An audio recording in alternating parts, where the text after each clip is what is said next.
All right, I'm trying to make it quick, best I can remember. So at Reel Foot Lake, all of the blinds are grandfathered in, going back to like 1970. So it's really tough to get into a blind. Once somebody has one, they can will it to one person to hand me down to. So when they die, they have that blind with them until they die, and it goes to that one person. Okay, HUD, you can correct me if I'm wrong, but if you're not in your blind by sunup, then by dawn or whatever, by sunup, then it's open to anybody, and anybody can get in any blind.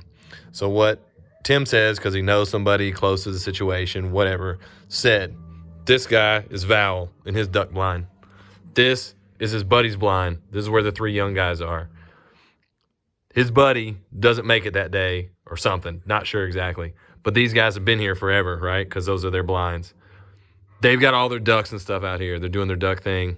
This guy's doing the calling. He's doing all the hard work, right? Val is. The ducks are landing on this side. These guys are getting all the ducks.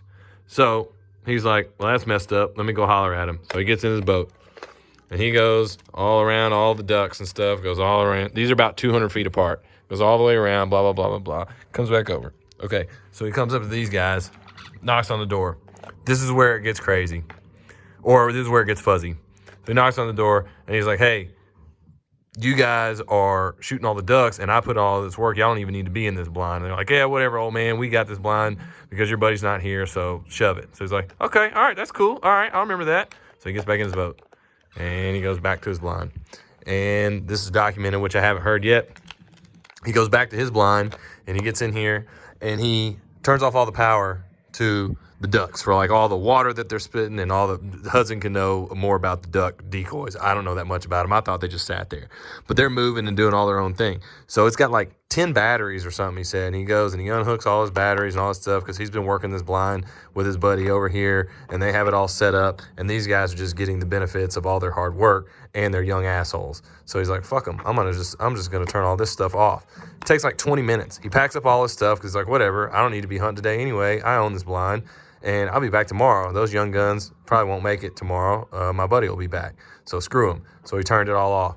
So then he comes over here probably one more time just to go let them know what's going on, or maybe they said some stuff from across the blind. So he goes back over to here, and he hops off, pulls his pistol. It's not a shotgun, it's a pistol.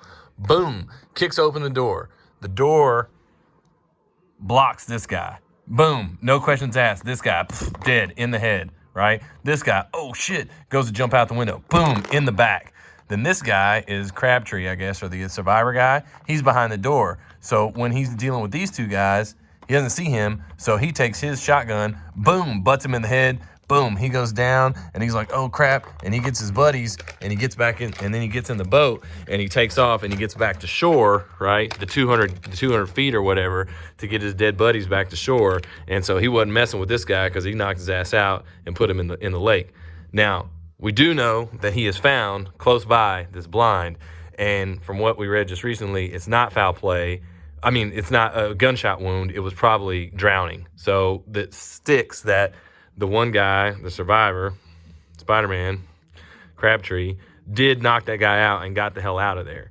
But what he is not really saying is that there had to be some sort of confrontation between the two that led to the guy shooting. Nobody would just shoot somebody. Maybe these guys let off some warning shots. Maybe they talk shit. And yeah, it's like, get out of here, old man. You don't know what you're talking about, right? So he churched it up to make it sound like, oh, yeah, he just came by and asked if he could hunt with us. The next thing I know, he killed us. That's BS. He's not letting on about the argument that they got in. He's just letting him know that that this guy came over and shot him. So I think the deaths and everything happened right, but them getting into it was probably left out because the old man was butthurt about what was going on here, and these young kids, 20s, probably were like, screw you, old man, get out of here. You don't know what you're talking about. We can shoot from this blind, and it's not our fault that the ducks are landing over here, so mind your business. And he tried to smart him a little bit and said, fuck it, I'm the old guy, and these are my blinds. You guys are dead. Done.